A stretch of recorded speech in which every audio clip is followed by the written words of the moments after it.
Assalamu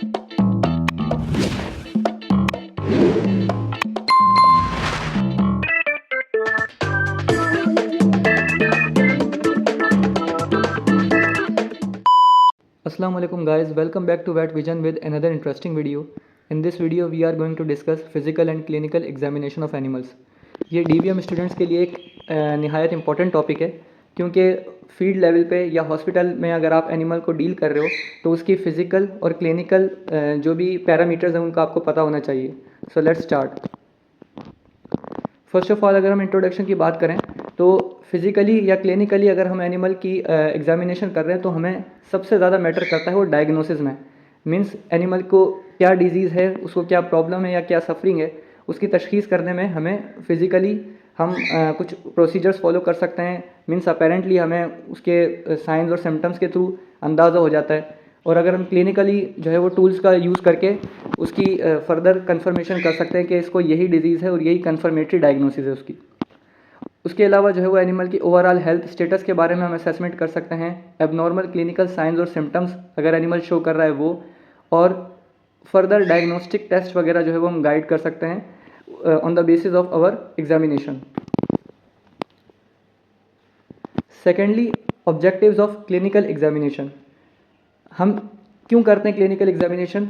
हम disease की जो साइंस और सिम्टम्स हैं उनको आइडेंटिफाई करने के लिए, क्योंकि हर डिज़ीज़ की ये वेरी करती हैं. मीन्स कि अगर लार्ज एनिमल्स की जो भी डिजीज़ हैं उनमें एक के में अगर जो है वो कोई प्रोमिनेंट साइन है तो दूसरे में वो नहीं होगी, दूसरे में कोई और होगी. इवेल्युएट जनरल हेल्थ कंडीशन या जनरल बॉडी कंडीशनिंग. ओवरऑल जो है अगर एनिमल वीक है या जो है वो ऑफ फीड है या उसमें और कोई प्रॉब्लम है तो उसकी इवेल्युएशन भी करते हैं हम. Detect abnormalities in body systems. Digestive system है, रेस्पिरेटरी सिस्टम है, कार्डियोवैस्कुलर सिस्टम है, इनमें कोई एबनॉर्मेलिटी है, कोई इनमें इशू है तो उसको डिटेक्ट कर सकते हैं. और एक्यूरेट डायग्नोसिस इसी की बेस के ऊपर हम बना सकते हैं और उसकी फिर ट्रीटमेंट भी उसी के थ्रू जो है वो हम प्लान कर सकते हैं. फिर आते हैं मेथड्स ऑफ फिज़िकल एग्जामिनेशन. अब अपेरेंटली अगर हम एनिमल हमारे पास कोई हॉस्पिटल में आए, उस केस को हम विजुअलाइज करके क्या क्या एग्जामिनेशन जो है वो फॉलो कर सकते हैं. तो इसके कुछ रूल्स हैं या इसके कुछ जो है वो पॉइंट्स हैं, जिसमें नंबर 1 है इंस्पेक्शन. इंस्पेक्शन हम कहते हैं कि एनिमल को हम आंखों से देखें, विजुअल ऑब्जर्वेशन के थ्रू हो जाए कि उसमें कोई हमें वीकनेस या कोई एबनॉर्मेलिटी तो नहीं नज़र आ रही. Number 2, palpation. पाल्पेशन मीन्स हम टच करके बॉडी स्ट्रक्चर्स को जो है वो फिज़िकली हैंड से पता लगा सकते हैं कि एनिमल में क्या क्या प्रॉब्लम है, क्या इशू है. Number 3, percussion. Percussion means tapping body surfaces. आपने देखा होगा अक्सर जो है वो एनिमल की ब्लॉटिंग केस में या एडिमा या एब्सेस अगर फ्लूइड जो है वो बॉडी कैविटी के अंदर आ गया है तो डॉक्टर्स या वेटनेरियंस क्या करते हैं, वो टैप करते हैं बॉडी को और उससे जो है वो एनालाइज करते हैं कि इसमें क्या जो है वो फ्लूइड्स हैं या उसमें आया पस फॉर्मेशन है या और कोई सब्सटेंस है. Number 4, auscultation. It means listening with a stethoscope. Stethoscope से जो है वो लंग्स की साउंड एबनॉर्मल या नॉर्मल, तो उसके थ्रू जो है हम ऑस्कल्टेशन करते हैं. उसके ये भी एक फिज़िकल एग्जामिनेशन का पैरामीटर है. जनरल फिजिकल एग्जामिनेशन के अंदर हम एनिमल की बॉडी कंडीशन स्कोर. एनिमल इसके अंदर हम देखते हैं कि एनिमल या तो जो है वो हेल्दी होगा तो उसका बॉडी कंडीशन अच्छा होगा, स्कोर अच्छा होगा.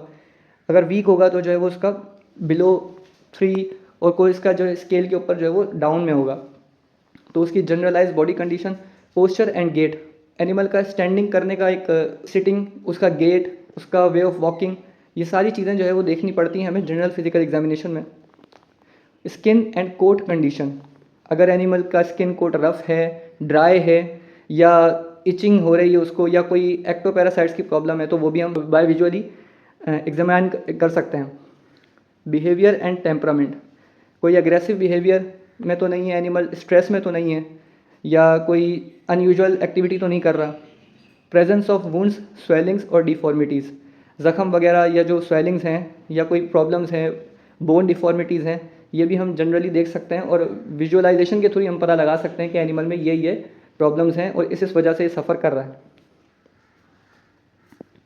फिर आते हैं वाइटल साइंस, जो कॉमन साइंस हैं जिनके थ्रू हम पता लगा सकते हैं कि इस एनिमल की जो डायग्नोसिस ये हो सकती है या कोई और हो सकती है। तो नंबर 1 है TPR। TPR stands for temperature, pulse and respiration. Temperature, body temperature हम थर्मामीटर से जो है वो रीड करेंगे एनिमल का। अगर हाई होगा तो इट मीन्स क्या फीवर है या और कोई जो है वो वायरल डिजीज़ है। पल्स रेट की अगर हम बात करें तो जो हार्ट रेट होता है एनिमल का वो मेजर करेंगे।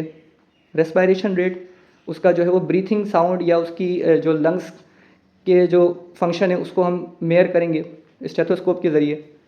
Number 4 capillary refill time, CRT। ये एक ऐसा प्रोसेस है जिसमें हम एनिमल की डिहाइड्रेशन स्टेटस चेक करते हैं।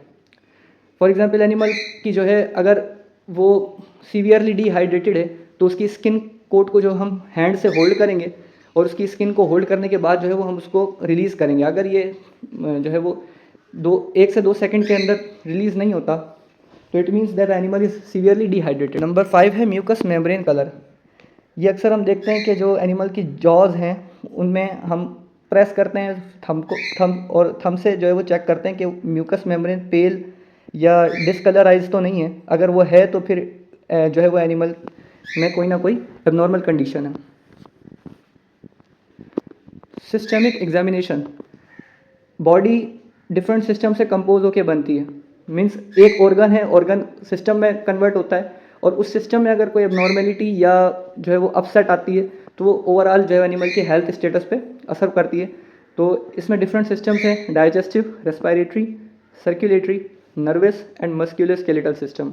इन तमाम सिस्टम्स में से किसी एक सिस्टम में भी अगर कोई इशू है तो इट मीन्स कि उसी से रिलेटेड जो है वो डिजीज़ कॉज होगा। तो हम डायग्नोसिस कंफर्म कर सकते हैं या हम उस रिज़ल्ट पे पहुंच सकते हैं कि इसको इस सिस्टम से रिलेटेड ये प्रॉब्लम है या ये इशू है और उसी के अकॉर्डिंग हम ट्रीटमेंट दे सकते हैं। अब बात करते हैं अहमियत क्या है वेटनरी प्रैक्टिस में क्लिनिक एंड फिजिकल एग्जामिनेशन की। तो इससे किसी भी डिजीज़ की हम अर्ली डिटेक्शन कर सकते हैं। Means onset of the disease है, स्टार्टिंग में डिटेक्ट होगा तो स्टार्टिंग में ही हम जो है वो ट्रीटमेंट प्रोटोकॉल फॉलो करेंगे, ज़्यादा चांसेस हैं हम उसको प्रिवेंट कर सकें डिजीज़ को जल्द अज जल्द। Better treatment planning, monitoring treatment progress and improving animal welfare. Means कि अगर हम एनिमल की ओवरऑल हेल्थ स्टेटस को देखेंगे या उनकी सफरिंग्स को दूर करेंगे तो वेलफेयर भी इम्प्रूव होगी, क्वालिटी उनकी इम्प्रूव होगी, तो वो अच्छा परफॉर्म करेंगे और फिर अपनी जो है वो प्रोडक्टिविटी भी में भी इजाफा होगा तो फिर हमें भी उससे फ़ायदा होगा। Lastly, clinical examination is a fundamental veterinary skill. ये एक आर्ट है, स्किल है। ये बाय प्रैक्टिस अगर आप वेटनेरियन टच में रहेंगे तो उनको ये सीखने को मिल सकती है या वो उसमें अगर इंगेज होंगे जब ही ये सीख पाएंगे। ये कोई ऐसे जो है वो थ्योरेटिकल सब्जेक्ट नहीं है, ये प्रैक्टिकल सब्जेक्ट है। Careful observation improves diagnosis accuracy. अगर आप जो है वो किसी भी केस को केयरफुली और कीनली ऑब्जर्व करेंगे तो डायग्नोसिस बेटर चांसेस हैं कि आपकी डायग्नोसिस काफ़ी हद तक ठीक हो और जितनी ज़्यादा अच्छी डायग्नोसिस होगी तो उसी के अकॉर्डिंग प्लान होगा ट्रीटमेंट का और एनिमल जो है वो रिकवरी पर जाएगा। अगर डायग्नोसिस स्टार्टिंग में रॉन्ग हो जाएगी तो फिर उसकी मेडिकेशंस भी चेंज करनी पड़ेगी।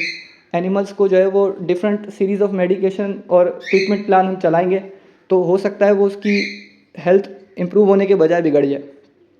Lastly, essential for effective animal health care. Animal health care और वेलफेयर दोनों को इम्प्रूव करने के लिए भी उसकी फ़िज़िकल और क्लिनिकल एग्जामिनेशन बहुत ज़्यादा हेल्प आउट करती है। I hope this insightful piece of knowledge would be helpful in your profession. Subscribe Vet Vision for the upcoming videos on disease and their treatment in small and large ruminants. Till then, Allah Hafiz.